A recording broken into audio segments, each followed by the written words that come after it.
यीशु मसीह के नाम से आप सब शुभ संदेश दर्शकों को फिर से मैं स्वागत करती हूँ।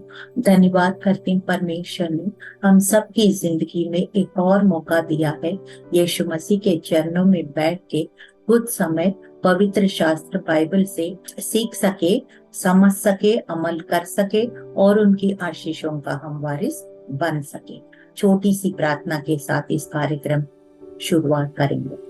धन्यवाद महान सामर्थ्य पिता, राजाओं का राजा, प्रभुओं का प्रभु, ईश्वरों का ईश्वर, तो पूरा ब्रह्मांड को रचने वाला, नियंत्रण रखने वाला परमेश्वर, हम यीशु के लहू के द्वारा आपके अनुग्रह सिंहासन पर आते हैं। पिता, आपका वचन बताता है एशिया 26:3 26 और 3 में ऐसे लिखा है, जो तेरे पर आधार करते हैं, those whose mind is stayed on you will give them perfect peace।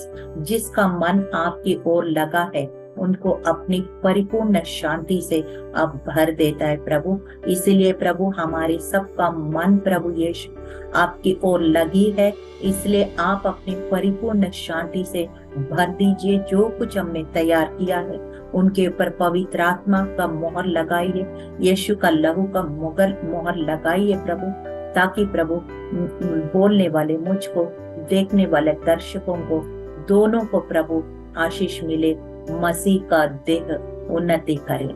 यीशु मसीह के जीवित और सामर्थी नाम में इस प्रार्थना को हम मांगते, सुनिए, ग्रहण कीजिए परम पिता। आमीन आमीन आमीन। जो विषय लिया है कि मेरे पास आओ और मैं तुम्हें आराम दूंगा, ये इसका की स्क्रिप्चर ये है मत्ती 11 और 28। मैं पूरी तरह से उसको पढ़ के आपको सुनाना चाहती हूँ। इसमें लिखा है कि सब परिश्रम करने वालों और बोझ से दबे हुए लोगों, मेरे पास आओ, मैं तुम्हें विश्राम दूंगा। मेरा जुआ अपने ऊपर उठा लो और मुझसे सीखो, क्योंकि मैं नम्र और मन में दीन हूँ, और तुम अपने मन में विश्राम पाओगे, क्योंकि मेरा जुआ सहज और मेरा बोझ हल्का है। हालेलुया। तो इसी वचन के आधार पर इस कार्यक्रम को मैंने तैयार किया है कि परमेश्वर हम सबको बुला रहे। हम सबको मतलब किसको बुला रहे? हम सब कुछ ना कुछ बोझ इस दुनिया में रहते हुए उठा रहे। कोई किसी तरह का बोझ हो, किसी बीमारी का बोझ हो, कोई कोर्ट कचहरी का बोझ हो, या कोई बड़ी लाखों का कर्जा का बोझ हो, या परिवार में कुछ बेटा या बेटी या बहू या किसी तरह का कलेश का बोझ हो, कुछ भी बोझ क्यों ना हो, या गरीबी का बोझ हो, या किसी तरह का बोझ क्यों ना हो, और सबसे बड़ा बोझ तो हमारी पाप, वो सबसे बड़ा बोझ है, और जो यीशु मसीह ने उठा लिया है और हमें उस पाप का बोझ से छुटकारा दे दिया है, हमें मोक्ष दिया है, मुक्ति दिया है।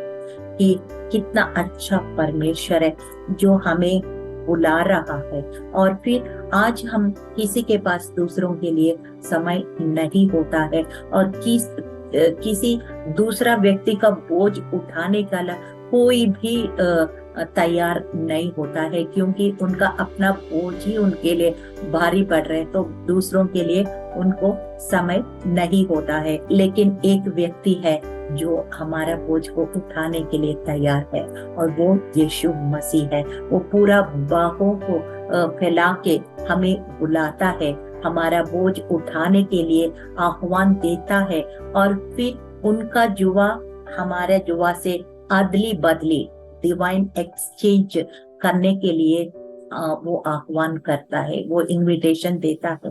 कितना बड़ी बात है आज का दुनिया में, क्योंकि हम बच्चों का संडे स्कूल का एक गीत गाते हैं, I am trading my sorrows, I am trading my sickness, I am trading my shame. इसका मतलब क्या है? हमारे सारे भारी बोझों को क्रूस के पास रख के जो हल्का बोझ है उनका हम उठा सकते हैं। हालेलुया।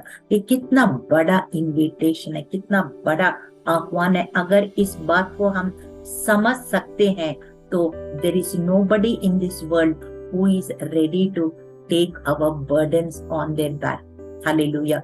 बड़ा अच्छा लगता है इस बात को हम थोड़ा गहराई से अगर मनन करेंगे तो बहुत अच्छा लगता है कि गाना भी सुनते हैं, यीशु तुम्हें बुलाता है बड़ी चाह से, तुम्हें बाहों में लेने यीशु बुलाता है। तो ऐसे ही यीशु बुलाता है। एक और इंग्लिश गाना भी है, मैं जब इस मैसेज को तैयार कर रही थी, पवित्र आत्मा मुझे याद दिला रहे, और यू रेस मी अप ऐसे करके शुरू होता है।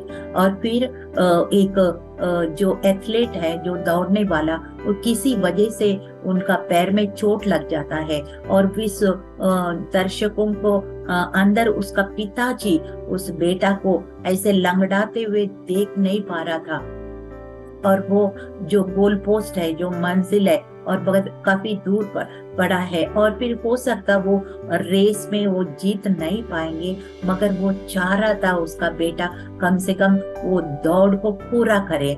इसलिए वो सिक्योरिटी गार्ड उसको रोक रहे थे, उसको सबको हटा के भाग के जाके अपना कंधा उस बेटे को देता है, और फिर उस बेटा उसका पिताजी का कंधे में रख के वो रेस को किसी तरह से वो लंगड़ाते हुए वो पूरा करता है।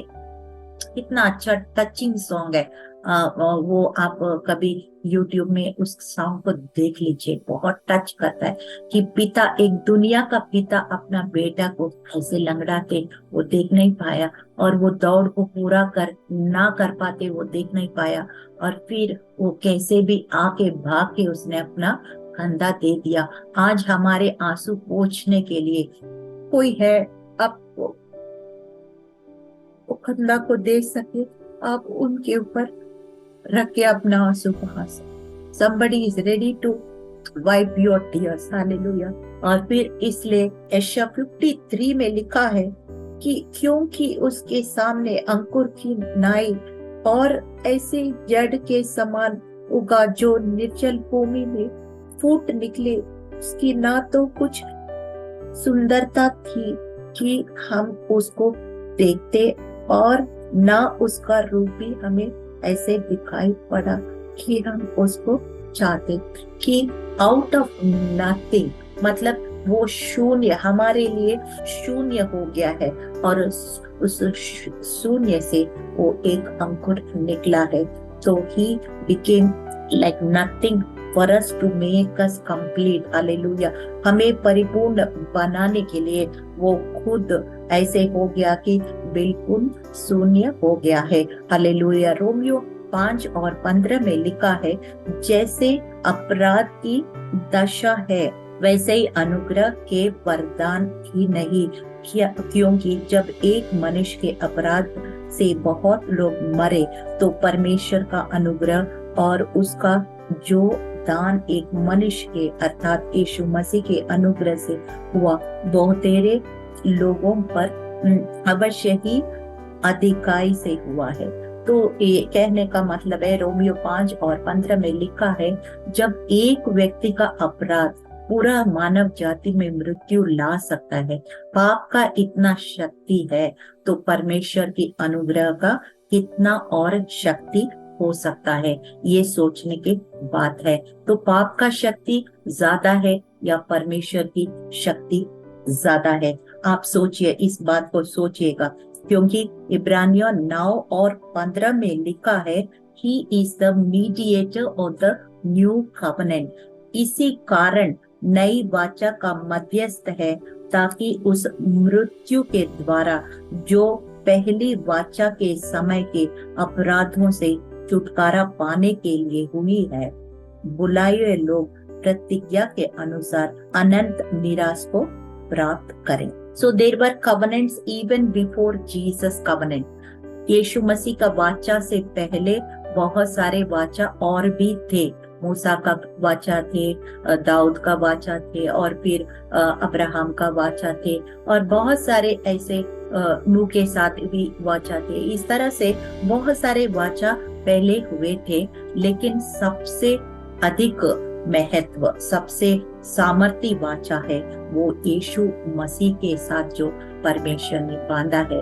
This is the mediator of the new covenant, क्योंकि और किसी वाचा में परमेश्वर और मनुष्य के बीच में जो पाप का जो दीवार था वो टूटा नहीं था, और ये यीशु मसीह ने उस तोड़ के मनुष्य और परमेश्वर को एक कर दिया। इसीलिए he is the mediator of the new covenant and he is the great high priest. वो हमारे लिए महायाजक भी बन गया है, हमेशा के लिए महायाजक बन गया है। जो पुराना नियम में एक साल में एक दिन महायाजक जानवरों का लहू बहा के वो लोगों का पापों का प्रायश्चित करते थे, हर साल करना पड़ता था। लेकिन यीशु मसीह हमेशा के लिए मानव जाति के लिए एक महायाजक बन के हमेशा के लिए हमें छुटकारा दे दिया है। इब्रानियों 7:24, हिब्रू 7:24 में लिखा है, He has the permanent priesthood, हमेशा का याजकत्व यीशु मसीह के पास है, हमेशा का याजकत्व।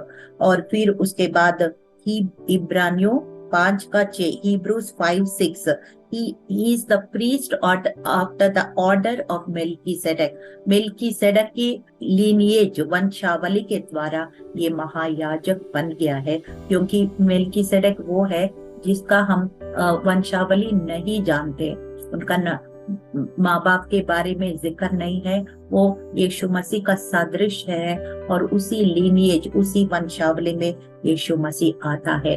महायाजक बन के मेल्कीसेडक ने अब्राहम को लॉर्ड सपर दिया, प्रभु भोज दिया, और अब्राहम ने मेल्कीसेडक को 1/10 दिया, दशवांश दिया। ये कलीसिया और यीशु मसीह का सदृश है, और उसी ऑर्डर में यीशु मसीह हमको मध्यस्थता का वाचा अपने लहू से किया है और परमेश्वर और मनुष्य के बीच में मेल कराया।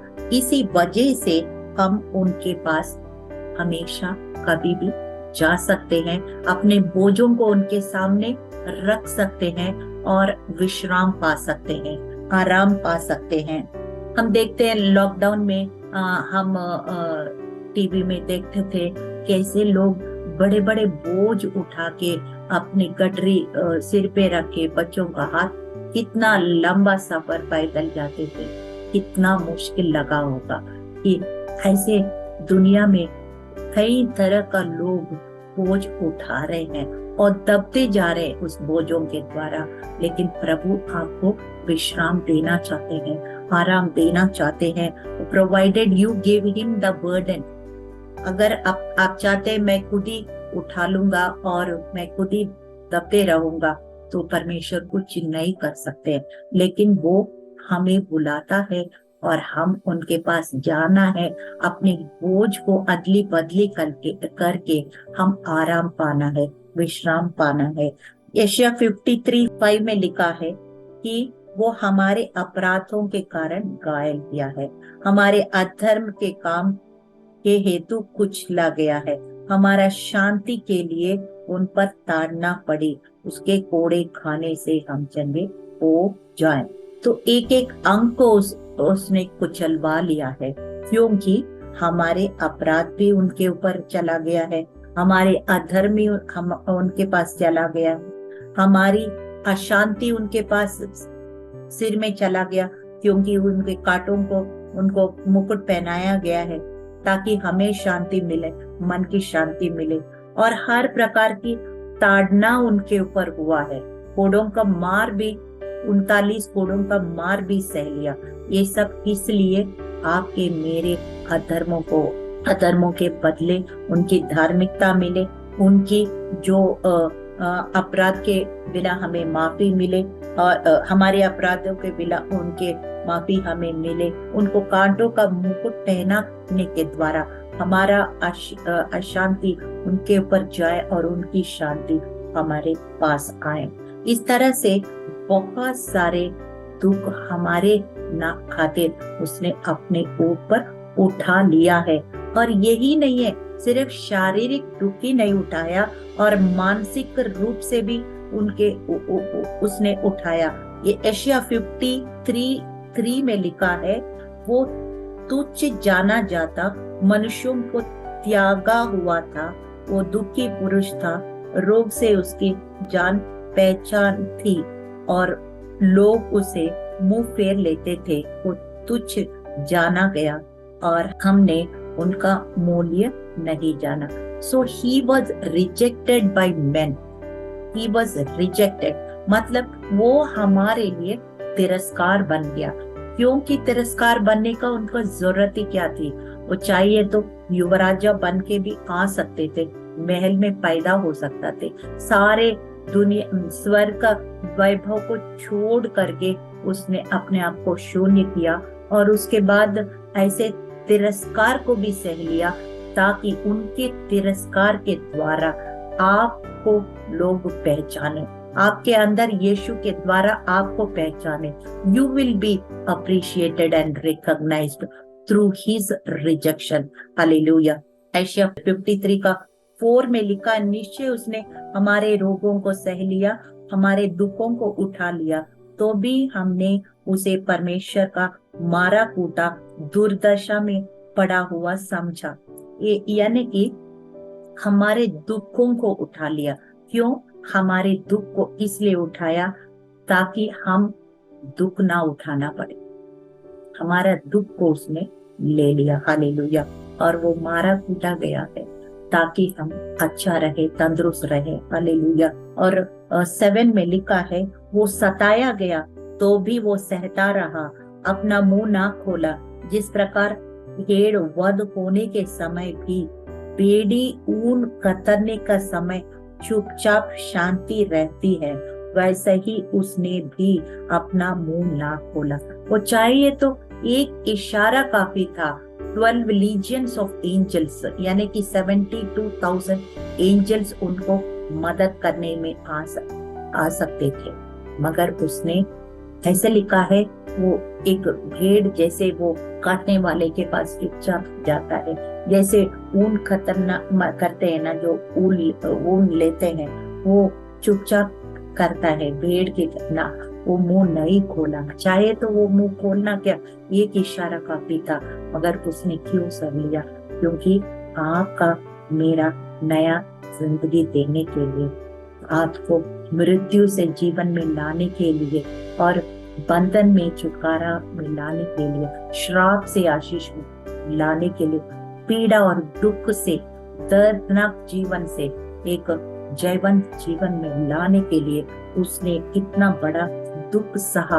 एक क्रूस की कथा हमेशा आपके आंखों में ताजा होना चाहिए, हमेशा अपने आप को रिमाइंड करते रहना चाहिए कि ताकि हम जाने हमारे लिए उसने क्या किया, गहराई से जाने, ताकि उस आशीषों का क्रूस में जो रखा हुआ आशीषों को भी हम ग्रहण करें और मसीह को नाम को ऊंचा करें। एशिया 53:10 में लिखा है, तो भी यहोवा को यही भाया कि उसे कुचले, उसी ने उसको रोगी कर दिया। जब तू उसका प्राण दोष बलि करे, तब वो अपना वंश देखने पाएगा, वो बहुत दिन जीवित रहेगा, उसके हाथ से यहोवा की इच्छा पूरी हो जाएगी। He became a drink offering for the whole mankind। जैसे वो लहू को वो याजक वो बलिपीठम बोलते हैं ना, मर्सी सीट, वो कृपा सिंहासन के ऊपर वो लहू लेकर के वो उंडेलता था, ऐसा यीशु मसीह अपने जीवन को, अपने लहू को ऐसे अपने आप अपना लहू को उसने हमारे लिए, पूरा मानव जाति के लिए उंडेल दिया। क्योंकि यहोवा का ये बात आया था कि उसका एक लौता पुत्र को कुचले, तभी हम क्रूस में देखते, हे पिता मुझे क्यों छोड़ दिया है। ऐसे एक सेकंड के लिए पिता ने भी अपने आंख ऐसे कर लिया, क्योंकि वो देख नहीं पाया, कितना पीड़ा सहते हुए अपना एक लौता पुत्र देख नहीं पाया। तभी उसने कहा, हे पिता मुझे क्यों छोड़ दिया। तो उसने अपने कुछ समय के लिए अपने आंख उसने इधर कर लिया। इतना दुख सहना पड़ा कि इस बात को हम गहराई से समझेंगे, तभी हम उस आशीष को भी हम ग्रहण करेंगे, तभी उस आशीष को भी अपनाएंगे। क्योंकि 10th वर्स में लिखा है कि ये दोष बलि करे और अपना वंश देखने पाएगा, वो बहुत दिन जीवित रहेगा। एक का मृत्यु होने के वजह से बहुत लोग, उनके वंश जीवित रहेगा और बहुत समय तक हमेशा के लिए जीवित रहेगा। इस बात को समझते हुए अपना बेटा को उसने कुचल दिया, अपना बेटा को वो दोष बलि करवाने के लिए दे दिया है। इस बात को हमको समझना है। 12 पद में लिखा, इस कारण मैं उसे महान लोगों के संग भाग दूंगा और वो सामर्थियों के संग लूट बांट लेगा, क्योंकि उसने अपना प्राण मृत्यु के लिए उड़ेल दिया।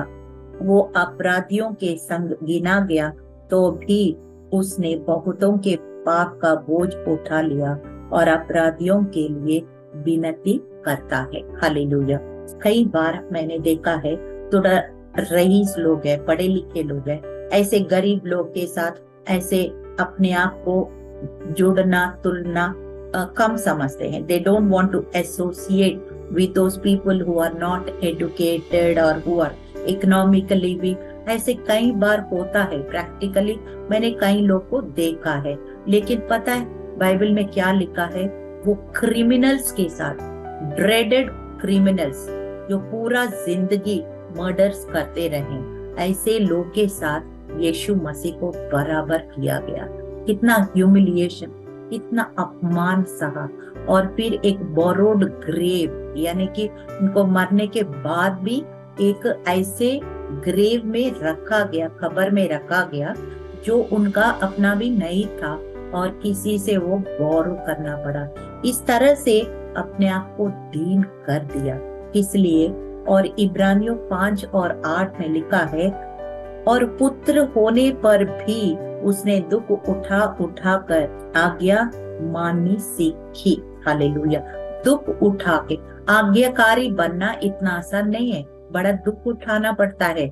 मनुष्य होके उनको बहुत दुख उठाना पड़ा, क्योंकि पिता ने जो उनको जो कार्य दिया है वो बड़ा कठिन था। इसलिए इतना दुख उठाना पड़ा, इतना आज्ञाकारी बनना पड़ा, क्रूस की मौत भी उनको सहनी पड़ी। इसीलिए फिलिपियों 2 और 7 में लिखा है कि वो अपने आप को ऐसे शून्य कर दिया कि वो दास के स्वरूप धारण किया और मनुष्य की समानता में हो गया है। मनुष्य की समानता में होना ही उनके लिए अपने आप को शून्य बनाना था, क्योंकि वो मनुष्य नहीं था, वो परमेश्वर स्वयं था। और फिर इतना कुछ किया तो किस लिए किया? आपके लिए, मेरे लिए, हमारा बोझ उठाने के लिए उसने सब कुछ कर लिया। खाली हमको उनके पास जाना है और उन प्रिविलेजेस, उन सौभाग्य जो मिल रहे हैं उनको अपनाना है और मसीह का नाम को ऊंचा करना है। जब उस पृथ्वी में थे, प्रेरितों का काम 10 का 38, परमेश्वर ने किस रीति से यीशु नासरी को पवित्र आत्मा और सामर्थ से अभिषेक किया, वो भलाई करता और सबको जो शैतान से सता हुए थे अच्छा करता फिरा, क्योंकि परमेश्वर उनके साथ था। इस तरह से हम देखते हैं कि he is always ready to carry your burden, your sorrow, your sickness, your everything, and he wants to give you rest. All you have to do is you accept the invitation and come to him happily, joyfully. आप पूरा हृदय के आनंद से भर करके उनके पास आए और अपने बोझों से आराम पाए। प्रेरितों का काम 17 और 25, एक्ट्स चैप्टर 17 वर्स 24 से अगर पढ़ते हैं, वहां बड़ा 3-4 वर्स बड़ा अच्छा सा लिखा है कि मैं एक वचन पढ़ रही हूँ, ना किसी वस्तु का प्रयोजन रखकर मनुष्यों के हाथ की सेवा लेता है, क्योंकि वो तो आप ही सबको जीवन और श्वास और सब कुछ देता है। He gives life and he gives breath. In him we have our being. In him we have everything. पूरा ब्रह्मांड को रचने वाला, नियंत्रण रखने वाला, जीवन और श्वास देने वाला हमारा परमेश्वर है। हमारा उठना बैठना, हमारा चलना फिरना सब कुछ जानता है। हमें माँ के गर्भ से पहले हमें रच लिया है और फिर दुनिया की बुनियाद से पहले हमको रच लिया है। वो ऐसे परमेश्वर है, सर्वांतर्यामी, सर्वव्यापी और सर्व ज्ञानी परमेश्वर है, और वो हमारा बोझों को उठाने का तैयार है। किसी के पास आपके लिए समय हो या किसी के पास आपके लिए बोझ हो या ना हो, एक व्यक्ति है चाहते आपका आंसू पहुंचना चाहता है, आपका दुहाई सुनना चाहता है और आपको अंदर से आराम देना चाहता है, मन की शांति देना चाहता है। यीशु मसीह आपको सच्ची विश्राम देता है, परफेक्ट पीस देता है, संपूर्ण शांति देता है। All you need two is you accept his invitation and come to him and take his help and you will be set free. Hallelujah. आप आजाद हो जाएंगे, क्योंकि दूसरा कोरिन्थियों 3:17 में बड़ा अच्छा बात लिखा है। उसमें लिखा है, जहाँ पवित्र आत्मा है वहाँ आजादी है। तो पवित्र आत्मा के समय में है, यीशु मसीह का आत्मा हमें दिया गया है। और वचन में लिखा है कि आप तुम्हें अनाथ नहीं छोड़ूंगा। अगर मैं इस पृथ्वी में से चला गया, बाप की दाहिने पर बैठा है, फिर भी मैं आपके लिए विनती कर रहा हूँ। और पृथ्वी में मैं आपके साथ में एक आत्मा, अपनी रूह को आपको भेज दिया है, ताकि तुम्हें उस पवित्र आत्मा से हर प्रकार की सहायता मिले। He is our teacher, he is our guide, he is our director, he is our helper, he is our comforter, everything. तो इसलिए हम उनके द्वारा यीशु मसीह के पास आए, पवित्र आत्मा के द्वारा यीशु मसीह के पास आए, वचन को अपनाए, यीशु मसीह को अपनाए और फिर अपने बोझों से विश्राम पाए। छोटी सी प्रार्थना के साथ इस कार्यक्रम को हम समाप्त करेंगे। धन्यवाद महान सामर्थी पिता, राजाओं का राजा, प्रभुओं का प्रभु, ईश्वरों का ईश्वर। प्रभु, आपने कहा कि बोझ से दबे हुए लोग मेरे पास आओ, मैं तुम्हें विश्राम दूंगा। और फिर आपने कहा था कि मेरा जुआ अपने ऊपर उठा ले और मुझसे सीखो, क्योंकि मैं नम्र और मन में दीन हूँ। ऐसे आपने प्रभु विश्राम देने का वादा किया है। प्रभु यीशु, हम अपने बोझ से दबे ना रहे। प्रभु, आपका आह्वान को, आपका इनविटेशन को हम एक्सेप्ट करें, ग्रहण करें, हमारा बोझ को आपके क्रूस के कदमों में रखें और आपका छोटी सी जो सहज सी वो क्रूस को उठा ले, अपना भारी जुआ क्रूस में रखे प्रभु, और फिर हम आराम पाए। यीशु राजा, हम सबसे ज्यादा पाप की बोझ से प्रभु हम छुटकारा पाए, और यीशु के नाम में, जो सब नाम में श्रेष्ठ नाम है, उस नाम से हम प्रभु मुक्ति पाए, मोक्ष पाए। प्रभु यीशु, आपका बहु फैला के प्रभु आप बुला रहे हैं, हम उनको, हमें देखने वाला आंख दे प्रभु, सुनने वाला कान दे प्रभु, ग्रहण करने वाला हृदय दे, हर एक कठोर दिल को नरम करके प्रभु यीशु आपका आह्वान को, आपका इनविटेशन को ग्रहण करने में मदद और सहायता कीजिए। पवित्र आत्मा, हम सबको सहायता कीजिए, मुझे सहायता कीजिए और देखने वाले दर्शकों को भी सहायता कीजिए।